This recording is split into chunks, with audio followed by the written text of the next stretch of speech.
Hey guys, Fight Commentary Breakdown Jerry. This is a very special guest, Eddie. We've seen him on my channel before. We featured him twice. First, from a YouTube short, and second, we did the full commentary of his match. So Eddie's the Taekwondo guy, and we're gonna talk about his martial arts training. And Eddie's tuning in from Chicago. So Eddie, welcome. Yes, thank you. Thank you for inviting me to the channel.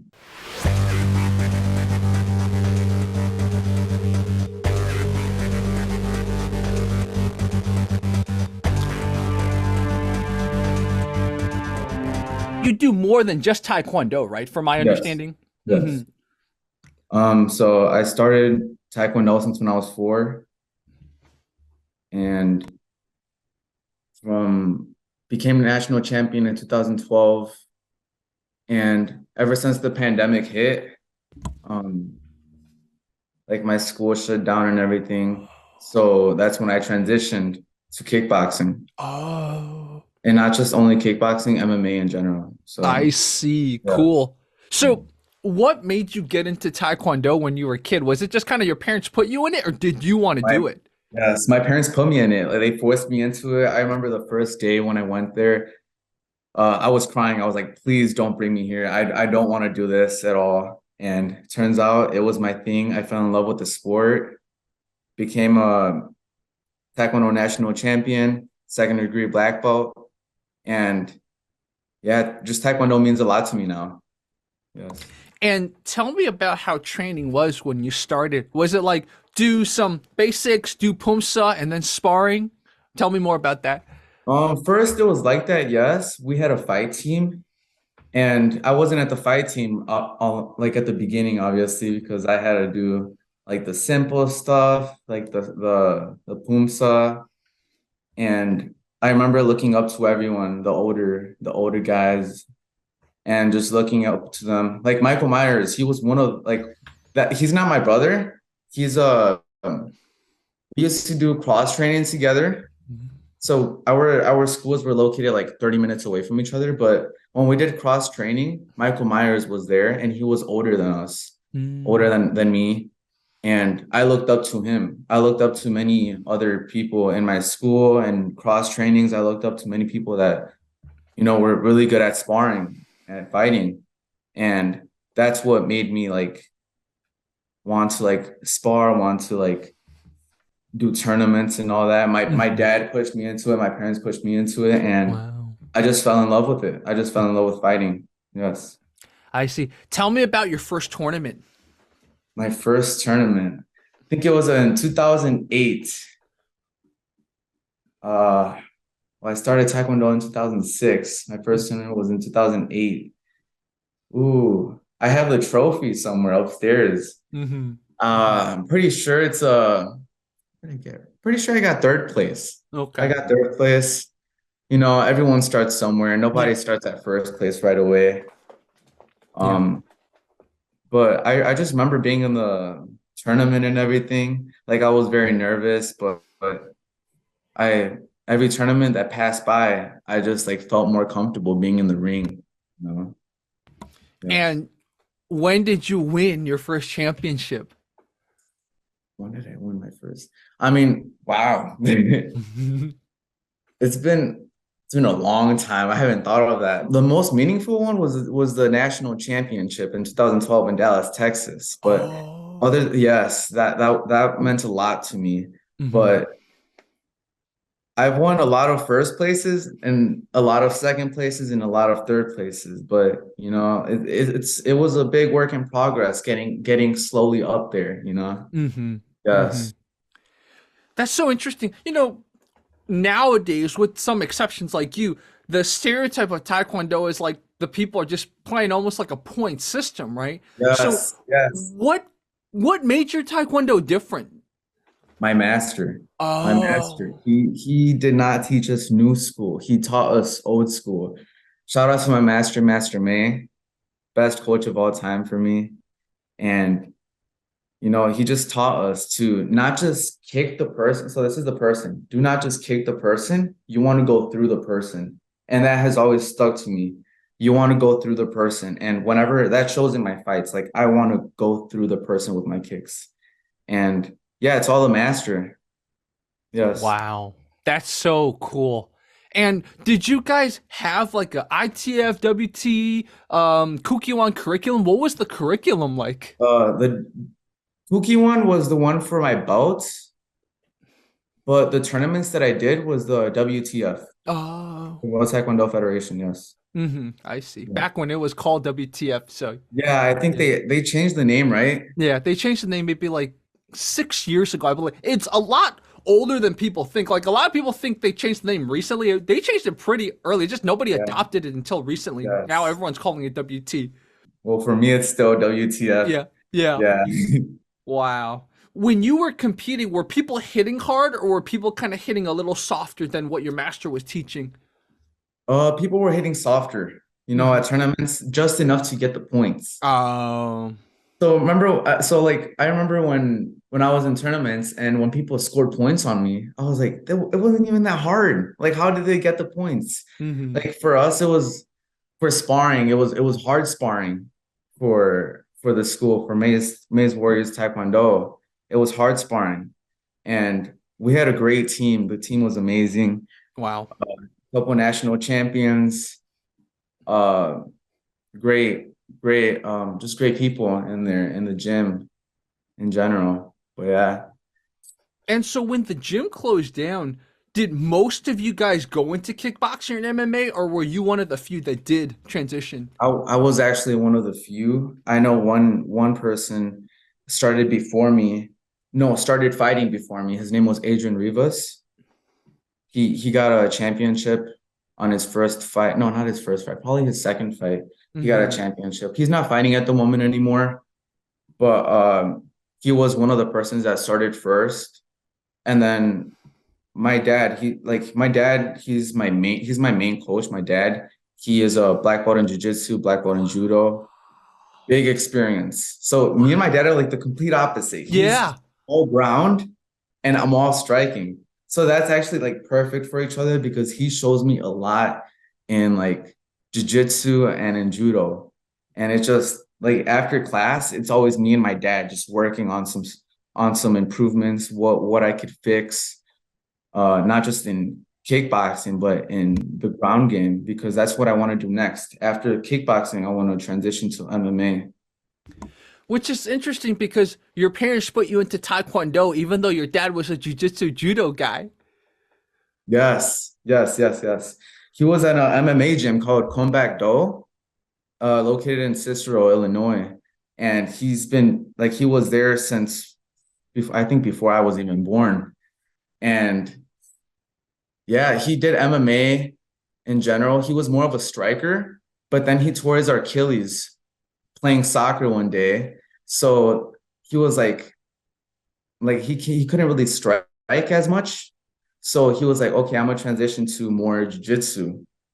So that's when he became a master at jiu-jitsu and in judo, and now he's a black belt in it.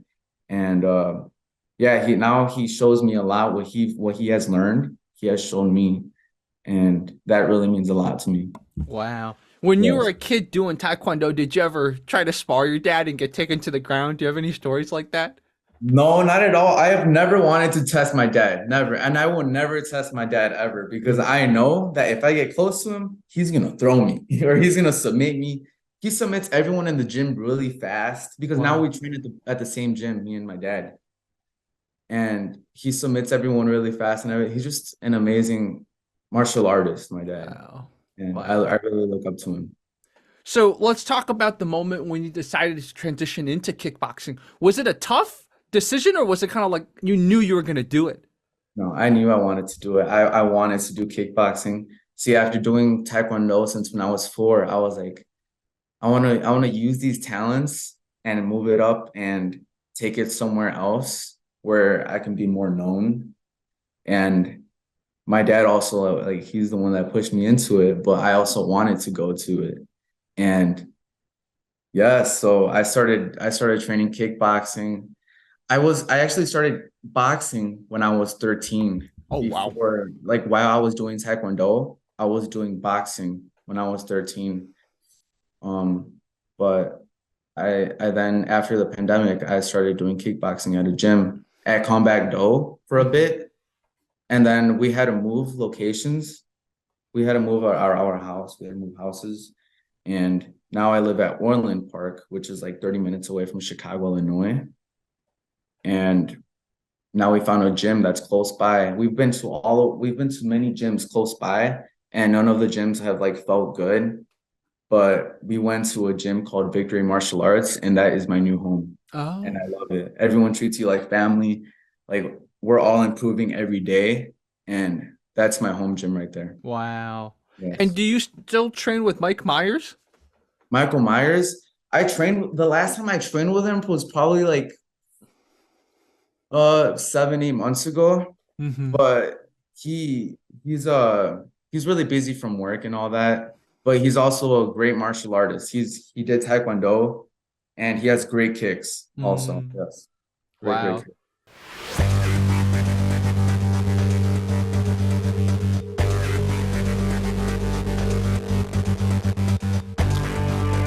So tell me about when you started sparring kickboxers. Was it a very natural transition, or did you have to sort of adjust certain things? It was very natural to be honest. Like once I came into kickboxing, all I was doing was just kicks. Like I was just kicking. I wasn't using my punches. As like I do in my fights, I really don't use my punches. I don't use my hands at all. But slowly, like if you saw my last fight, I'm combining my punches with my kicks now. And now I just feel like every day I'm just improving in myself. My coaches are pushing me to get better. And yes, it's just team victory that's making me better. And my dad, that now it was pretty easy transitioning to kickboxing. Yes. Hmm. Yes. The one that I featured on Fight Commentary Breakdowns from Mike's channel, was Yes. that your first kickboxing match? Or so that, wow, that was your debut. That was my debut. Wow. Yes. So let me tell you about my debut. Yeah, My please. debut, no, but I was gonna fight someone at first that was 0-0, 0-0, both debuts. And I went through a whole camp and then my guy dropped the fight. So I was like, ah man, I'm doing all this camp and everything. This was just a waste of time. I want to fight. I don't care who I fight, I just want to fight. So the first fight, my promoter offered me the champion, which his name was Audrin Lobren. Shout out to Audrin. My promoter offered me the fight, and he showed me the videos of him fighting, the links of him fighting, and man, it's so good. I was like, okay, but I'll take the challenge. And my dad supported me to it, and my family supported me to it. I was like, yes, I will fight the champion. And there was some doubters that were like, because my Audrin was 28 years old and man is buff. I don't know if you saw the video, but that man is buff. You know, you see a buff guy that's tatted completely. Like it's pretty scary. And there was some doubters that that thought that I was gonna lose the fight, like easy. And I was willing to prove everyone wrong and to show my skills in the ring after training after after training since when I was like 4 years old. So I just wanted to prove myself, which is my first fight, which is when you see my first fight, I was like, I really wanted to prove myself and I was doing like crazy kicks. I just wanted to show everyone who who I am and what I could do. Yes. Wow. Yeah, that's a great background. And in the pinned comments in that video, I'll make sure everyone knows about this, that like you were fighting the champion and it was like a last minute switcheroo. And Yes, it in a was. way, it probably helped because like he didn't know your game plan, right? So like he At seemed all. so confused by all your kicks. He didn't know what to do. Yes. He was so confused. He thought that I was some new guy that it's my debut and my first fight was a main event.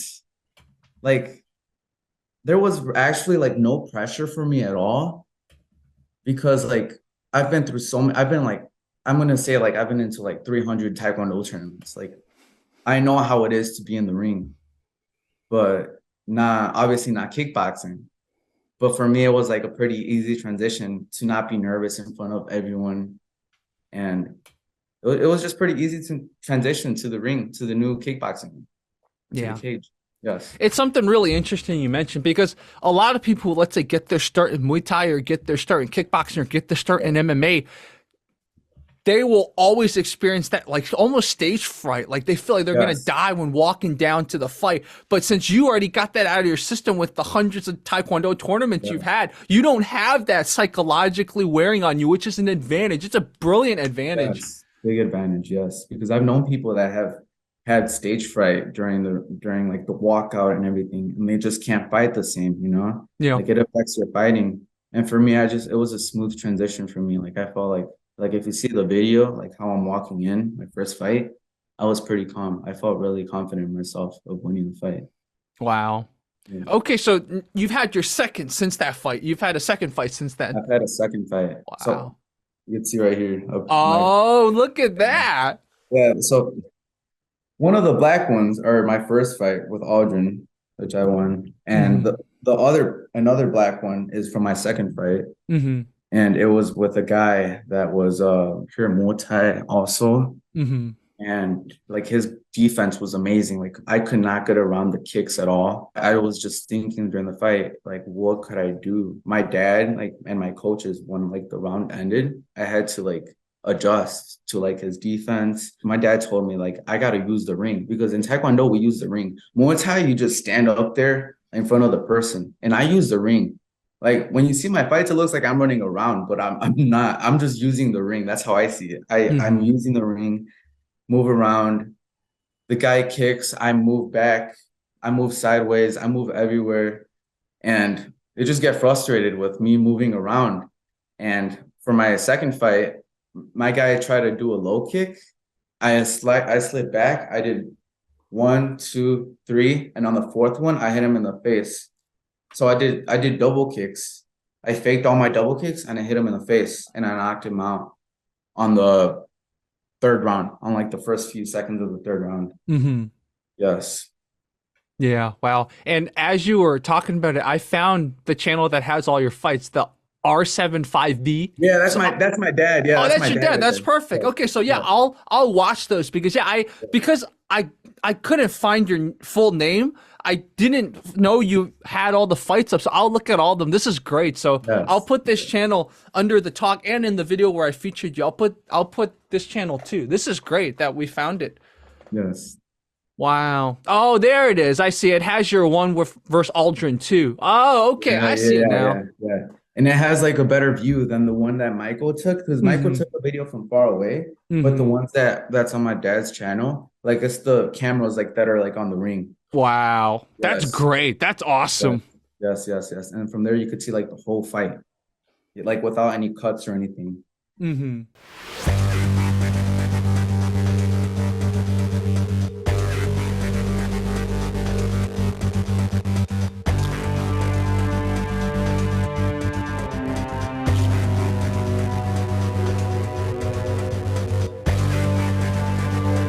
Currently, you've had three fights, right? Let Three me fights, count yes. them. Three fights. So you want to get into MMA now, right? Is Yes, I I'm gonna assume transition. the Midwest has a pretty big MMA circuit, right? Yes. Mm-hmm. Yes, yes. I want to transition to MMA in probably like a year or two once I get my ground game more up. Like right now, I feel good in my ground game, but I want to be better in my ground game. So if I get taken down, I could take care of the fight when I'm down, you know? Yeah, Yes. exactly. Are you currently sort of half doing your striking, half doing grappling? What is your training Yes. like now? Okay, That's what it's I'm like that. doing. Hmm. Mondays and Tuesdays, it's mostly striking for me at Victory. And I just strike for like where I'm at the gym. The gym starts at 7 p.m. And then we get out of the gym till like it's like 10:30. We get home late. Wow. So me and my dad be getting home like at 11. And my mom, she gets mad because we always get home late. But like she knows like we're in the gym and all that. Do you have any siblings? Or are you the only child? I have a sibling. I have a Mm-hmm. sister. She's 5 years older than me. Mm-hmm. Her name is Leslie. But she doesn't do MMA or nothing. I see. She's having her own career in the medical side. In the medical side. Oh, that's good. That's good. You got Yes. a medical person on staff at home. So, Yes. Also, I have two. I have my sister and my brother-in-law. He's a PA. wow. Yeah. That's awesome. That's Yeah. awesome. Um, are there any kind of fighters you love watching, or let's say when you become the MMA fighter, you want to potentially have certain attributes that you learned from those fighters? Yes, yes, definitely. Conor McGregor was my biggest idol since when I first started was Conor McGregor. Mm-hmm. Obviously, he's in a different route now, but I'm talking about prime Conor McGregor. Yeah. Yes, the peak Conor McGregor. That's who like I really looked up to. Mm-hmm. And I also looked up to like people like in movies also, like Tony Jaa. And like when I was younger, like when I was like 4, like Jackie Chan, I used to love that, which is why all the kicks that I do, like they're like fun kicks, like spinning kicks and all that. Yeah. Yeah. That's where it all comes from, to be honest. Yeah. That makes a lot of sense. Yeah, I Yes. think it's the same with me. Like when I saw Tony Jaa, it changed my world. I'm like, I Yes. didn't know there It's was ways to crazy. use the knee and the elbow in those fashion. Yes. So, Yes. did you guys Have you have elbow techniques in Taekwondo? No, we didn't at all. No, we don't. No, we I didn't. see. No. Have you seen the movie Onk Bak by Tony Jaa? Yes.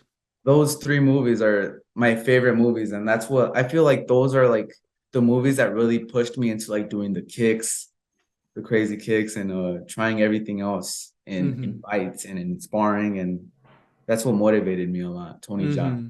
Yes. Exactly. Wow.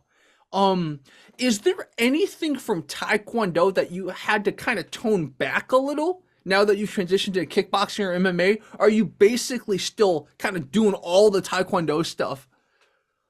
There's kicks that you can't do.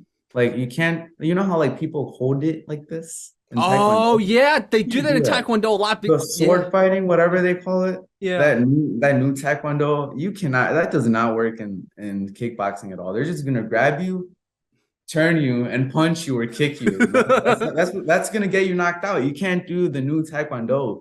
You could use the old Taekwondo, which is what I do, and but you can't. The new Taekwondo does not work for like kickboxing right now. Yeah, And that yes, makes sense. I remember watching the Olympics a few years ago, and I remember I was watching the Taekwondo tournaments. That's exactly both sides had one leg raised. They were like, I'm yes, like, yes. what? What is that?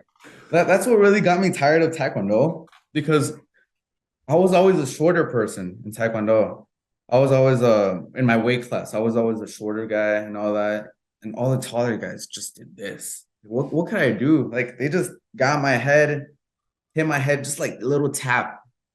Like that's not real fighting, Yeah, you know? yeah. Yes. Wow, wow. So, do you picture yourself? So, obviously, martial arts and everything, that's your career, right? I assume that's your career. Yes. This is kind of your destiny? You're going to keep doing it for a while? Yes. Okay. Yes. Yes. I'm doing this for just to represent my team victory. I'm doing this for my team. I'm doing this for my family. I'm my dad's legacy because he whatever he teaches me like is in the ring, you know, Yeah. and it is what's going to be in the ring. Like this is for my family and for my team, you know. Oh, that's Yeah. amazing. Do you have any sort of ambitions to get a judo black belt or a jujitsu black belt? Or are you more like, let's just throw it in the ring? No, I'm trying to get my jiu-jitsu belts. So I just started jiu-jitsu like 3 months ago, and I barely had my first stripe, but it's I'm getting there, you know. Mm-hmm. It's Mm-hmm. gonna take years. Probably gonna Yeah. take 10 years, but it doesn't matter for me. Yeah. It's gonna get there one day. I'm gonna get the black belt one day. That's cool. And Yes. is it mostly jujitsu training now, or do you do some judo too? It's also judo in the Wow. school because I go to 2 schools that are like literally 2 minutes away from each other, both of them. Victory Martial Arts is my main home. That's where I train at mostly. Mm-hmm. And then there's another gym that's called Roll Academy, and I go there on Thursdays and Fridays. Yes, and that's where I train. We do jujitsu, and they also do like judo throws. Yeah. Wow. Yes. Dude, And that's it's fun. gonna It's that's very gonna make fun. you so deadly in MMA. Uh, I mean, think about Ronda Rousey. Nobody could do anything to her until someone outstruck her. But like grappling yes. wise, because she could throw, like Yeah. nobody could do anything to her. Yeah. Her grappling was insane. Yeah. Yes.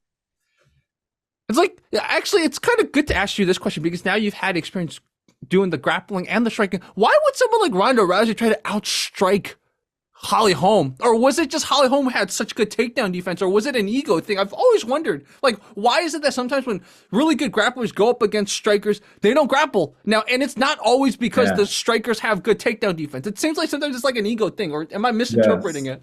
Yes.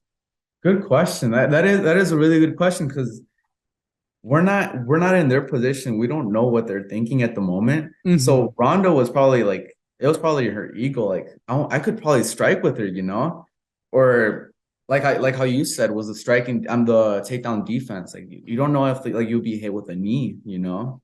Like if Ronda takes it to the ground or with her judo. I don't know. It was probably like ego, like how you said. Yeah. Yeah. Yeah, I don't know why she didn't take the fight to the ground, which she could have, and she if she did that, she could have won the fight.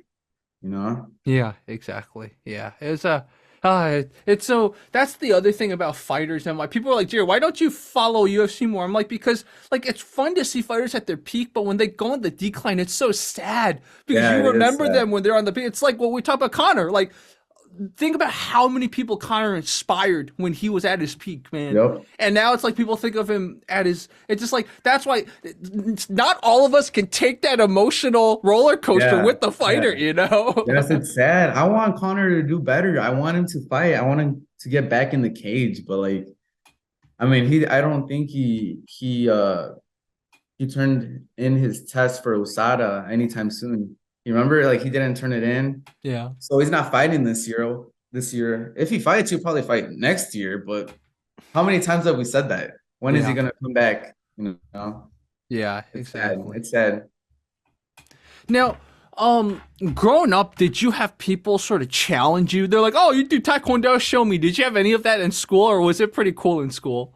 No, I kept it like I kept it quiet that I do stuff because I remember like I just like I didn't want to get in problems at all. I probably got it like in grammar school. I got in one fight only, but it was just for self-defense.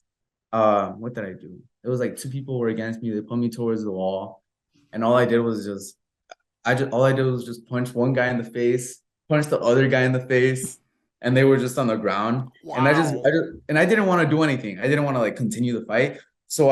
And I was just a little kid. I don't know what grade I was. I was probably like in fourth grade. So I run to the teacher and I'm like, "Yo, teacher, they're trying to get me." And because I didn't want to continue the fight, I don't want to hurt people. I Yeah. just do it for the sport in the cage, but like when it's out of the cage, I don't want to. I don't want to fight at all. Yeah. Yeah. Yeah, I try to avoid everything as best as possible. If I see a problem's going over here when I'm outside, I go the other way around because I do not want to get myself in no legal trouble. Yeah. Yeah. Exactly. Exactly.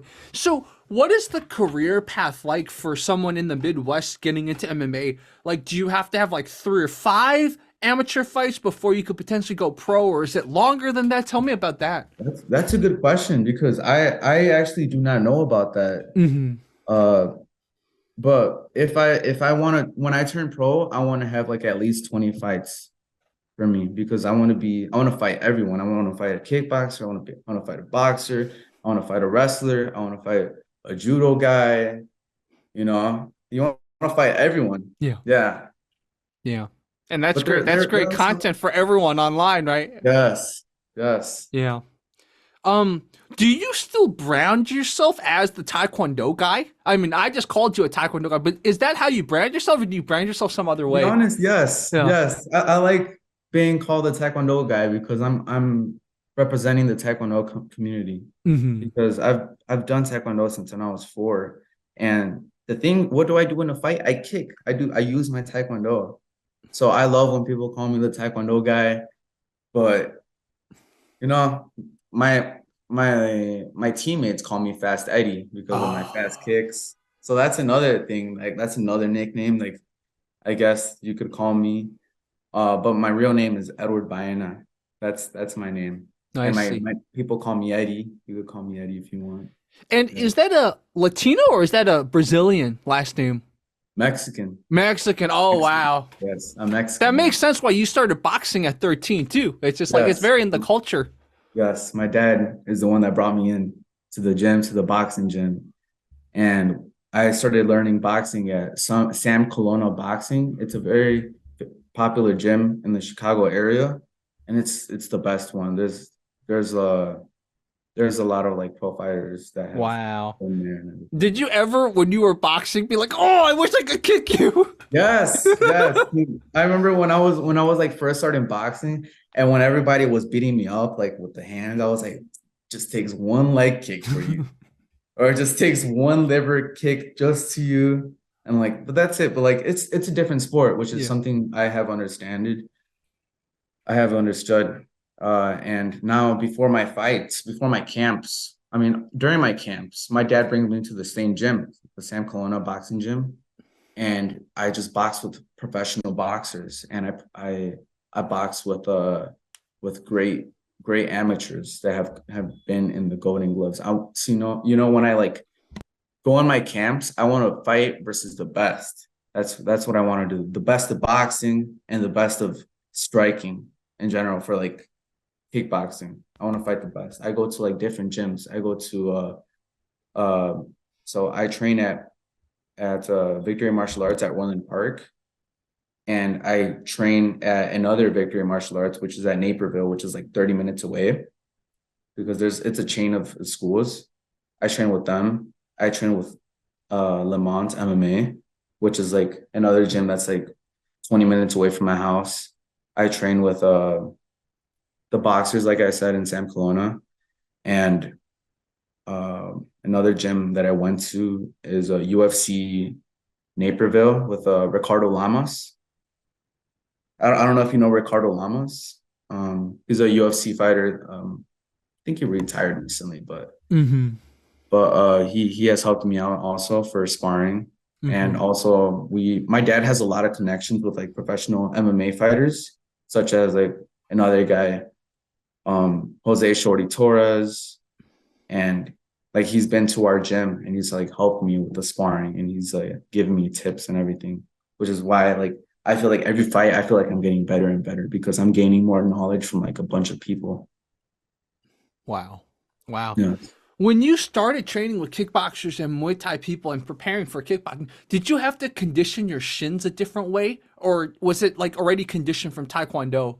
Yeah, a lot of people ask me that. I feel like since when I was 4 years old and since when I've been kicking, because we're not used to kicking like this. I'm used to kicking through the person, kicking hard. I feel like my shins, my feet have always been conditioned since when I was little. So when I clash like shins with someone, it hurts the other person a lot more. And I'm like, that actually hurt them? Like, But yeah, I think it's my shins that like they're already like very conditioned. I have like really hard shins. Like this is my shin right here. Let's say this is my shin. If I put my finger like this, I have so many bumps all over my shin. Wow. I have way too many bumps. Like I have bumpy shins, and that's Wow. because of like how conditioned they are. Yeah, yeah, exactly. Okay, Yes, that's good to know. And it shows the power era of Taekwondo training really does that for you. Like, yes, it's so funny, like, you don't think Taekwondo people would have continued, like, really conditioned shins and feet, but that makes sense. If you're from the power era, you would have, like, because you're yes, kicking through people. And when you're kicking through yes, people, sometimes you hit an elbow or you hit a yes. hip or something like Oh, that. speaking of that, for my first fight with Aldrin, uh, during the break of a fight, I don't know if you when you go back to like my dad's channel and you see like the break of a fight, you could see Aldrin and his Aldrin he's just grabbing his arms, his boxing gloves, like he's adjusting his boxing gloves, his arms, and he's talking to his coaches like you can tell like his arms are hurting from all the blocks that he's doing. And speaking of that, for my last fight, my guy was blocking a lot of my kicks. And like a week or two after my fight, my promoter calls my dad and he tells my dad that I broke my last opponent's arm. I legit like broke his arm. And like I don't want to do that, but like that's part of my fighting style. I want to go through the person. And that's how that really shows my power right there. Yeah. And it also unfortunately shows potentially a weakness of the kind of the Muay Thai way of, okay, you just do that. Yes. Because they're like, yeah, just raise. My coach tells me that too. He's like, hey, just your glove, everything, it'll protect your face. But I Yes. always have the fear, what if the person's like a Taekwondo person or like someone that kicks really hard? Yes. That's not enough to protect you. And you It's show it, not. you broke their I arms. broke my guy's arm, and I Yeah. really feel bad for him. I hope he's doing a lot better right now because I heard that he had to wear a cast for 6 to 8 weeks. Wow. Oh, and you just mentioned that you also do martial arts. Please tell me about yourself. Yeah, so I'm training Muay Thai now, but my Nice. story is I did Kung Fu, but it wasn't like too much sparring. My sparring was getting to fights with my classmates. Oh, So, nice. that Nice. was me, had a chip on my shoulder type of thing. Yes. So I did kung fu, a little bit of karate in Chicago, and then I went back to China. Those were my dark years. I was really pissed off all the time. So I was doing kung fu in China too. So I would just like fight my classmates all the time. But I was smart about it. I wouldn't fight the big guys. I would only fight the people my size or Oh, I smaller. get you. Yes. Yes. Yeah. That's funny. And then I came back to America. I was training in Kung Fu again, but it just wasn't the same. Like the atmosphere was different, especially Kung Fu is very commercialized. Karate too, Taekwondo too. The popular martial arts, you tend to it's a hit or miss, right? Like your experience with like a really good Taekwondo place that teaches you how to fight, it's very rare. Yes. And Yes. so eventually I took a long break, like a really long break from high school until college. I didn't do any martial arts and I was so pissed off for so many years. And Oh, then I was in LA in 2012. I walked into a Kempo place, an American Kempo place. And if they told me they were American Kempo, I probably wouldn't have walked in. But their lineage was a weird Kempo that had Shaolin in it. So it was called Shaolin American Self Defense Academy. So I nice. was like, oh, Shaolin, I did Kung Fu when I was good. It turns out it was just an American Kempo place. But, I was there and I was like, whoa, hey, this is something I need to do again. So that's Yes. sort of what happened. And then on and off, I just started training. And then I did some jujitsu in 2018, but I got hurt. And then Um, 2020, when the lockdown happened, I was like, this is my time. Like, I'm not gonna be miserable. I'm just gonna like train. And so I yes. started training with a guy. He's funny. He like was a Taekwondo guy who got into Muay Thai and Savat and stuff like that. So his kicks were all over the place like crazy too. Ah, It was pretty nice. funny. And he was like 6'2". So Ooh, when we yeah. sparred, he was very light on me, but still I Yeah. really could ever touch him because his kicks were coming all over the place. And then if I bypass his kicks, his punches would come. So like it was very frustrating sparring him. And he Yes. moved to Colorado. So he's not my coach anymore. So I got braces eventually because I was like, if things are going to continue to be locked down, let's fix my teeth. So I got Yes. braces and then lockdown stopped and I was really pissed because I was like, I can't really get punched in the face. So I did capoeira Yes. for a year. So when I found your channel initially, when I found Mike feature you, I was Yes. doing capoeira. So I was interested Wow. in kicks again because, capoeira has crazy kicks Yes. too. And what happened was after a year of capoeira, I realized all my good habits from training boxing and kickboxing in 2020 and 2021, it was going away. Yes. Yes. So I reached back out to another Muay Thai coach. So I was training with two Muay Thai coaches in 2020.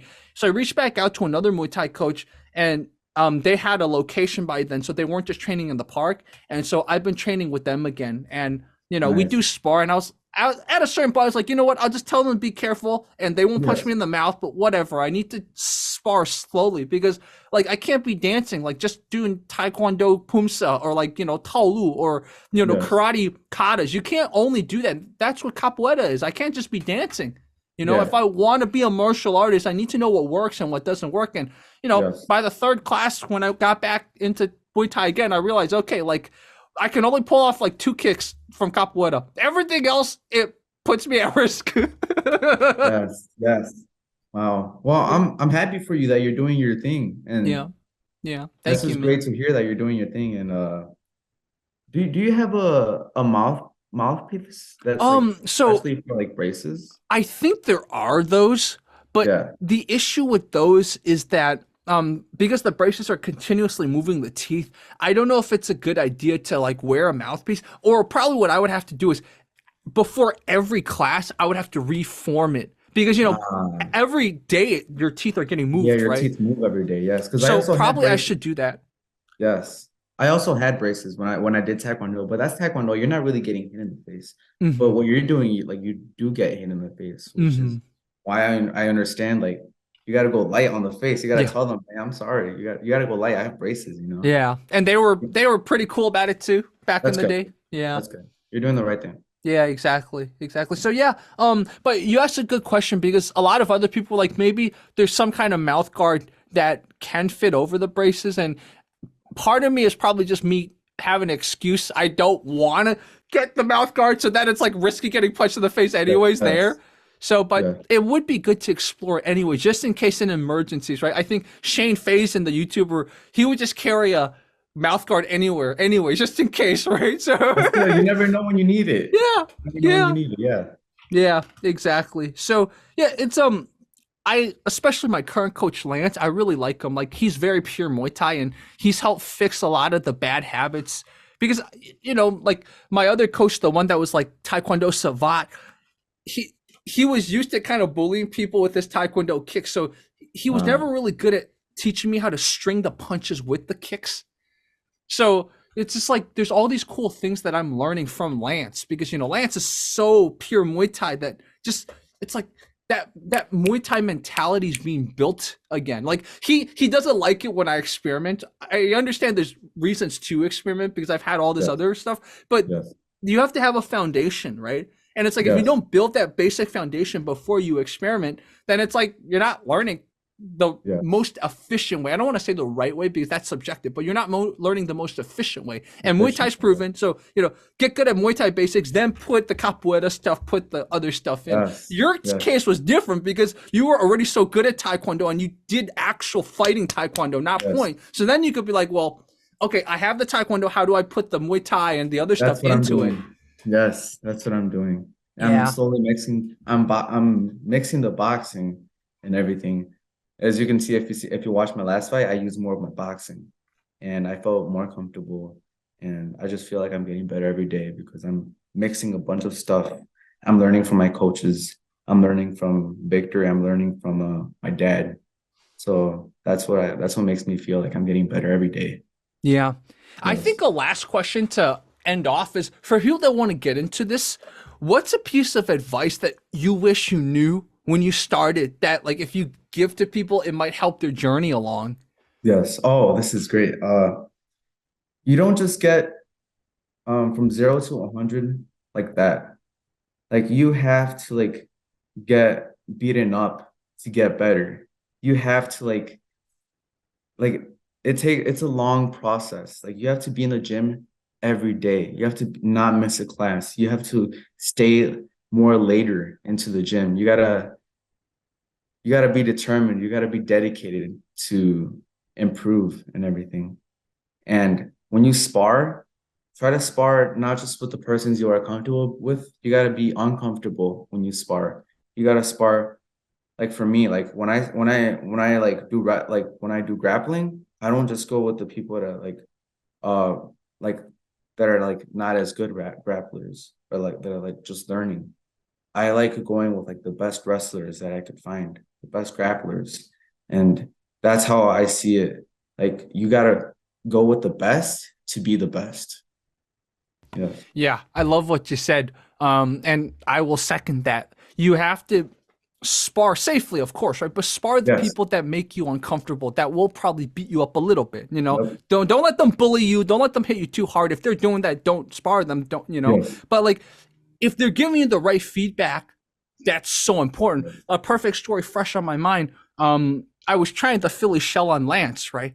And you know Yes. what he did because he's so much bigger? He just kept hitting that arm. And he's Oh, like, that if I scene. keep doing that after 3 rounds, you're not using that arm anymore. And I No. need honest feedback. Like I'm like, oh, so that's Yes. another reason not to use Philly shell. It's not just okay. It takes a lot of reaction time, but it's also if he just keeps targeting your arm, kicking, punching, Yes. you're done. He's gonna fall You have one asleep. arm. Yeah. And we don't What did he think about do? that from a boxing Yes. context because in boxing it's Yes. a different rule set. Different rules and everything. Yes. Yeah. What did he use? Did he use his kicks? Did he use his like punches? He What just did he use? punched, mostly punched. He Punch? just kept punching my arm. I was like, oh, Ah, okay. Because yeah. boxers don't really do that. They don't like punch each other's arms, but he's just wearing me down as a Muay Thai guy. He just kept hitting me in the arm. I was like, holy, oh my Yes. God. Yes. That's funny. Yeah, he's like, you're giving me something. I mean, obviously I can't hit your head, but you have your arm here, so I'm just going to keep hitting your arm. Yes. Yes. Yes. And I was like, okay, so that's something I never thought about. I'm glad you like really beat up my arm because now Yeah. I'm going to be careful doing Philly shell on you. Yes. Stuff like that, right? Like it's just you don't think about that until you feel it. Yes. Like you don't learn until you get like beaten up by the person that by the new style that you're using or some you gotta like adjust every sparring session. Like, hey, you gotta ask your partner. You gotta ask your partner like that you just sparred. What could I do better? What was easy? What was what made it easy for you to hit me? What was my mistake here? See, that's what we like to do in victory. We like to give each other feedback. Mm. Yes.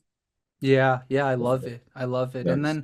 then just see a few years ago, I would have probably had a, I would have been like, yeah, always spar soft. And then I think now I'm changing that paradigm a little. It's like, you can spar slightly, moderately without being dangerous, right? And I think like there's a difference Yes. between sparring soft and almost LARPing versus like still having a little bit of a follow through. Yep. And I Yeah. think that's something I'm slowly learning because with my first coach, the one that did Taekwondo Savate and stuff, he had amazing kicks. We were very soft, right? And I felt like I never learned how to punch with determination anymore because we're always kind of doing this. And so with Yes. the current Muay Thai situation I'm in, they keep always telling me, even the girls tell me, they're like, Jay, just follow through a little. It's okay. It's okay. And I'm like, okay, just follow through a little. I won't hurt people. Yes. Yes. That's funny. Yes. But yeah, also at victory, that's what we do. We don't like try to beat each other up. We don't try to knock each other out. You gotta learn how to like spar. Yeah. You gotta be fast. You gotta use like 50%, 60, maybe 70% of your power. Not too much power to the head, but everywhere else you could go pretty hard. Yeah. But Yeah. yeah, it's a process learning how to spar, Yeah. like how Yeah. you said. Yes. And I'm definitely still learning. And Yes. yeah, if anyone watching has tips beyond that, just please leave it. And seriously, Eddie, if you ever have any cool like stuff to send me, please let me know Yes, because I will. you Thank can't you. get better without sparring. But we also know if you don't spar correctly, it's also not good either, right? So Yes. it's like Yes. you really have to find a cool middle ground. Yes. Another thing that I want to tell for the viewers, um, you when you train, always think you train how you fight. So if you train very, very like light, very weak, if you like take a lot of breaks, that's not going to help you in a fight. If you train 100%, like when you're hitting the pads, because when I train, I always train 100% because my dad always tells me, you train reflects on your fighting. Yeah. Yes, so that's something for the viewers that should take note of. Yeah. And that's very important. That also explains why, it's many years since Eddie has trained with the old coach, but why is he still kicking through, right? It's like the way Yes. his training will reflect that. If now he's just like, okay, I'm just working on my cardio with the bags, then Yeah. it's gonna reflect on how he strikes normally. Yes. Yeah. I mean, it all depends on the person. Like, if you want to fight, that's you got to have that mentality. But if you're doing this for like for to keeping you in shape, go on your pace. Go on your pace. Because I've been to gyms that do that, and like it's a good workout. It's a great workout. It's one of the best workouts. I think for me, it's the best workout. But for me, I have the different mentality. I want to fight.